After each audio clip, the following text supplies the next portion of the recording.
Welcome to everyone to this wonderful Iowa Aging Summit. I am so pleased and honored to participate with you as I have watched for many years the wonderful work that goes on at your university and throughout your state when it comes to having wonderful care and great ideas about how to improve the care for older adults. Not only with your nursing school, but also with your Mercy Health Center and with so many other colleagues from Iowa. I've learned so much and I've had the privilege to visit you. So it's very nice to join you and I wish I could be there in person. Next slide. So I'm Terry Fulmer and I'm the president of the John A. Hartford Foundation in New York City. And our mission is to improve the care for older adults, and we do that through a variety of ways, and I'll show them to you throughout this presentation. Our agenda for my presentation will be to tell you a little bit about the foundation, talk about our response to COVID-19 in older adults with nursing homes being at the forefront, explain to you our age-friendly ecosystem vision for the best care for older adults, and also talk to you about age-friendly health systems and age-friendly public health systems. Next slide, please. So our foundation was inaugurated in 1929, and by 1980, the foundation decided to make a very concerted shift to focus completely on better care for older adults, and had a wonderful legacy of training and centers that were centers of excellence in medicine, nursing, social work, and really developing models of care. And so we've really built the field, the aging expertise, and testing and replicating innovation. Next slide. Our mission and priorities are as follows. We're dedicated to improving the care of older adults, and we have three priority areas: creating age-friendly health systems, support for family caregivers, and improving serious illness and end-of-life care. Next slide. COVID-19 really laid bare the problems that we have in care for older adults, and particularly older adults in skilled nursing facilities and congregate housing. The risk of serious illness and hospitalization and death from COVID-19 increases with age. We know that. But what else have we learned? Next slide. COVID-19 in older adults has had additional impacts. Isolation and loneliness have been key symptoms and outcomes of this pandemic. So our foundation, along with the SCAN Foundation, did a survey and found that a month into the pandemic, 1 in 3 older adults said they were lonelier than before, which is very heartbreaking. Next slide. COVID-19 in older adults had other impacts, like in delaying care. Older adults who said, well, I don't think I feel safe going into the doctor's office, so I'm going to wait. And so we don't really know right now what the untoward effects will be from those delays. Next slide. COVID-19 in older adults in nursing homes, then, to underscore it, less than 1% of the total US population are in nursing homes. Yet as of August 2020, over 400,000 cases, that's like 8% of the total cases, were in nursing homes, with 68,000 deaths among residents and staff, 41% of the total deaths, with a median COVID-19 related case fatality rate at 16%. Horrific and terrifying and in need of immediate action. Next slide. COVID-19 in nursing homes also, we have very limited scientific evidence to this moment, and only limited national guidance, as we know that our different communications from the CDC, from CMS, from Congress are shifting as we speak. And so everybody is trying as hard as possible to keep up with those changing guides and all the regulations that go along with it. Now, to be fair, it's a novel coronavirus, and the fact that no one knew how it was transmitted or how to treat it or how to check for symptoms, all of that has led to this terrible pandemic. And that, therefore, there's been a lack of science to guide our actions. And so those conflicting instructions and redundant reporting requirements at government levels have been confusing. They're beginning to smooth out, and we are all very glad that's going on. Next slide. So the biggest issues in nursing homes have been staffing. Some staff about 30% of staff not returning to work because of fear or protecting their family or because they were sick. Infection prevention control has been a big issue. PPE, that personal protective equipment, staff safety, and social isolation have all been enormous problems in nursing homes during COVID-19. Next slide. So what did we do as a foundation? We put together a ad hoc group that met about 3 times to say, what should we do urgently as a foundation with all of you, and what should we do emergently? And very urgently, what we did is, in working with our partner IHI, the Institute for Healthcare Improvement in Boston, Massachusetts, we stood up a national nursing home huddle, which took place every single day, still does, from 12 to 12:20. And what we will be doing after the Labor Day weekend is going to 2 days a week, but really this program has evolved into a nursing home echo program. So stay tuned for more information about that. It's going to be a very powerful source of support for our long-term care facilities. Then emergently, we funded the National Academies of Science, Engineering, and Medicine to launch a study on nursing home safety and quality post-COVID. And we're very pleased that Cheryl Nass and Tracy Lustig, along with all of the wonderful leadership that Victor Zhao provides, along with Michael McGinnis, we're very pleased that that's moving forward. Also emergently, we've created a grant to Frameworks Institute to examine how to reframe the nursing home narrative. So many of us saw headlines that were disturbing, provocative, and not always balanced, fair and balanced. And so we're working with Frameworks to really get a strong narrative out about accountability, but also about the lack of support that nursing homes have had. Next slide.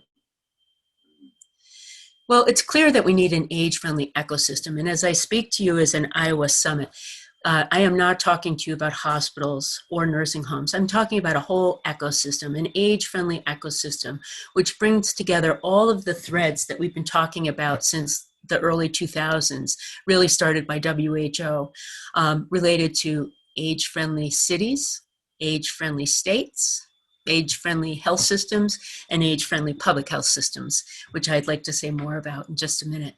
So that's an ecosystem. And I always like to use the example of, you cannot be an age-friendly city if you don't have an age-friendly health system embedded in your community, no matter where your community is. So it's a challenge that we're working on, and I'd refer you to a paper we just published in the Journal of the American Geriatric Society. Next slide. So the need for this age-friendly ecosystem and the steps toward it, very clear. In 2007, WHO released a guide on global age-friendly cities. 2012, AARP established a network of age-friendly states and communities.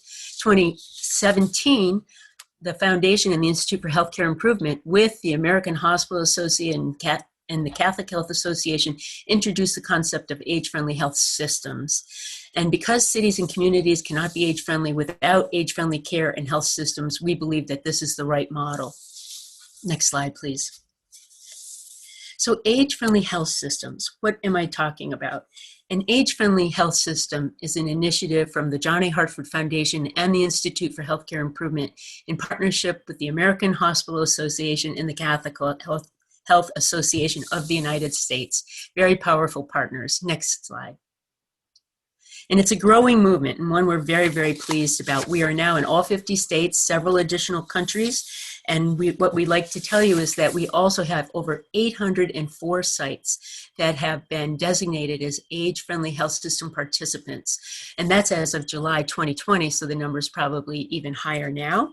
And we have also a wonderful relationship with retail pharmacy clinics, our CVS Minute Clinic partners. If you go on their website, you'll see that they too are age-friendly.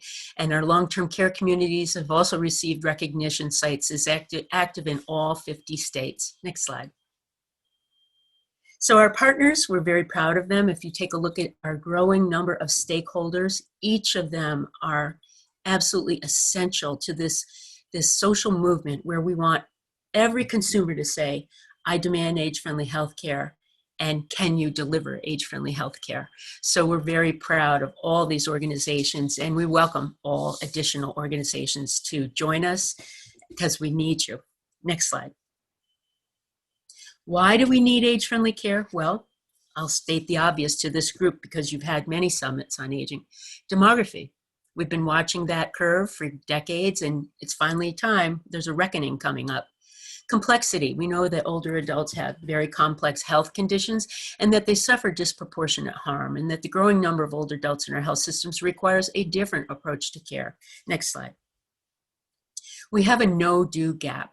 We have many evidence-based geriatric models, yet most reach only a portion of those who could benefit. And that's where we want to really move the dial and make sure that this entire graph is all blue. Next slide.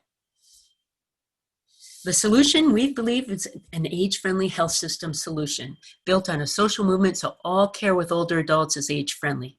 Guided by an essential set of evidence-based practices, what we call the 4Ms, causes no harm, is consistent with what matters to the older adult and their families. Next slide. The selection of the vitally few elements, those 4, came through a meeting that we had in August 2016 with experts from around the country. We found 90 discrete core elements in the care models that we're also used to, PACE and ACE units and geriatric interdisciplinary team programs. We found redundancies and were able to get down to 13 core features and finally came up with the vital few. And those are 4Ms. Next slide. So the 4Ms framework is what matters, medication, mentation, and mobility. What matters, medication, mentation, and mobility. And we always talk about them in that order because if you get the goals and preferences of older people correct the first time, everything else will fall into place. Next slide. So the issue, you have to know what issues matter to older adults, build on strong evidence, reduce implementation and measurement burden while you're working on your 4Ms, insist synergistically and reinforce elements that impact on key quality and safety outcomes. And I'd like to say more about that. Next slide. So the 4Ms evidence base is really quite deep and rich. And we also have a paper coming out that will really detail the science of the 4M framework. But for example, what matters? Asking what matters lowers inpatient utilization by 54%, ICU stays by 80%, and increases hospice use by 47%. So that's impactful. Medications, older adults suffer adverse drug events and have higher rates of morbidity and hospital admission and costs. And 1,500 hospitals in one of the HEN projects reduced 15,000 adverse drug effects, saving $7.8 million across 34 states, and that's $78 million. So mentation, similarly, depression and ambulatory care doubles the cost of care, so one has to pay attention to that. And mobility, we've turned the dial from falls reduction to mobility enhancement. We want to make sure that older adults stay strong and fit, and that will help reduce falls. Next slide. So our 4M framework has measures. We have outcome measures and process measures. And all of you will have these slides, and I would direct you to the Institute for Healthcare Improvement website, which really shows the grids for exactly how to measure your outcomes and measure your processes so that you can show that your 4M framework and your age-friendly health system approach is making a difference. Next slide.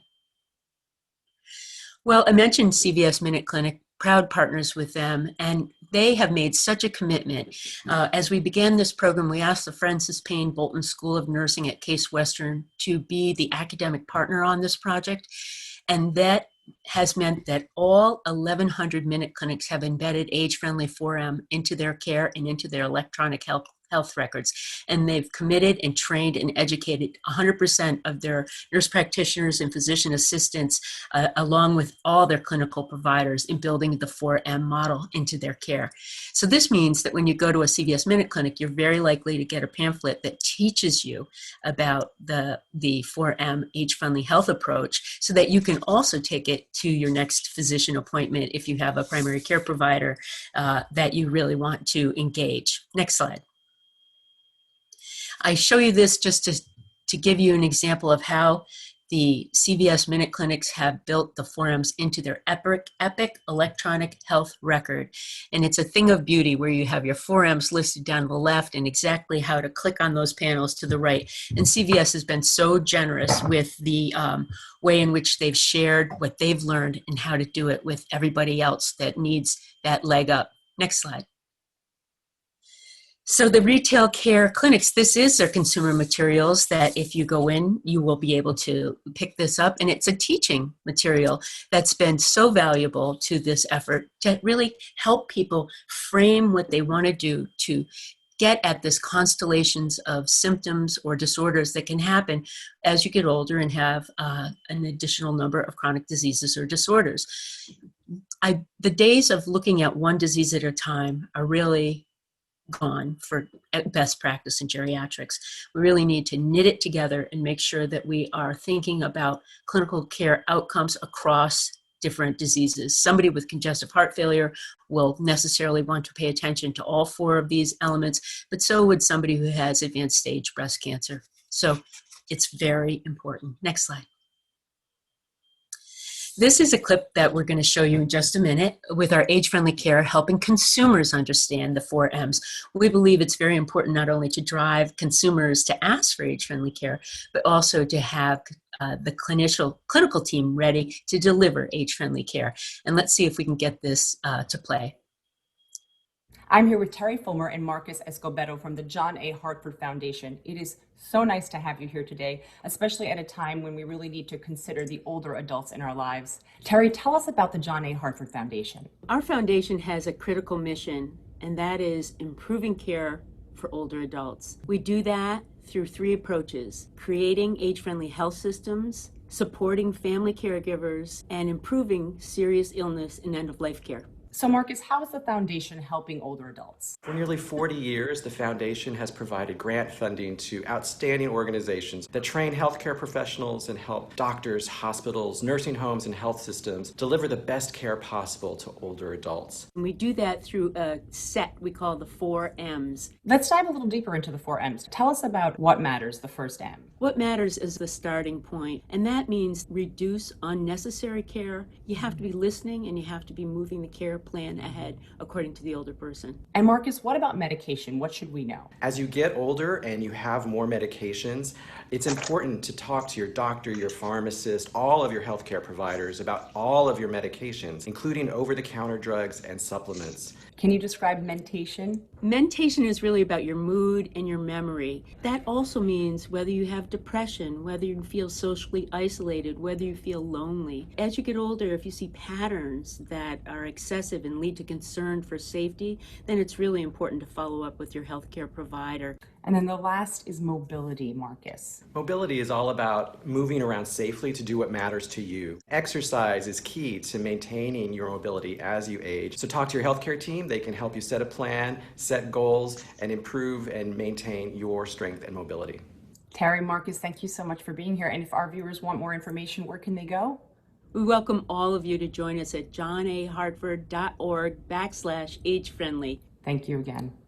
So thank you for watching that with us, and we are really pleased that we were able to get a variety of audiences to listen to us, including Telemundo and Cozy TV and NBC. So hopefully some of you saw that, and we hope that you share it with others.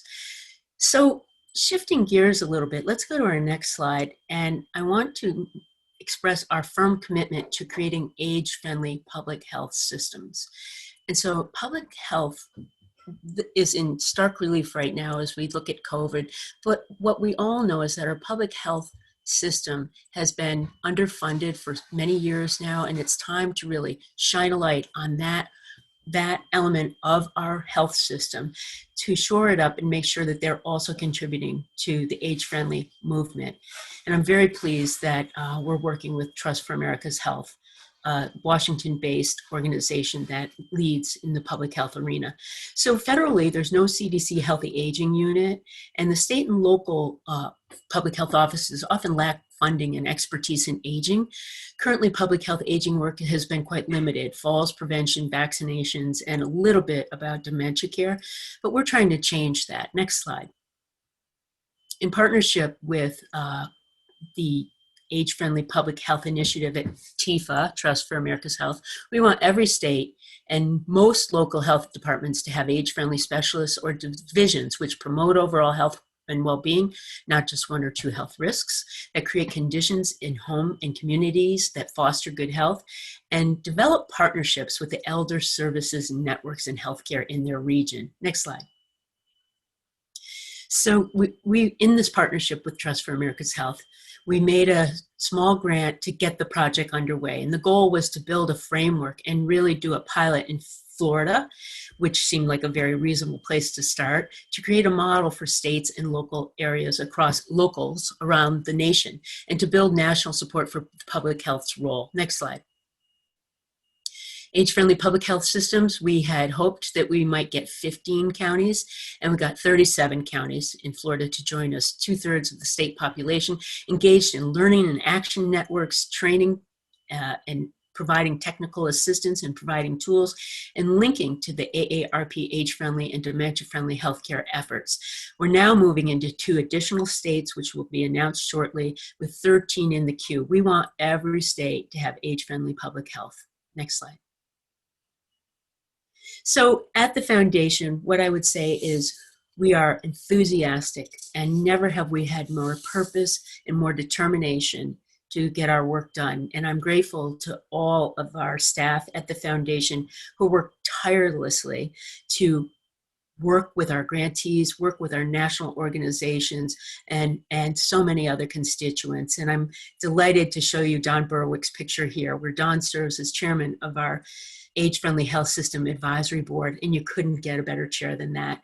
So in closing, I want to wish everybody in Iowa the very best for your program. I want to thank you all for your care and concern for improving the quality of life and care for older adults, and most especially on behalf of the foundation, thank you for including us. Thank you.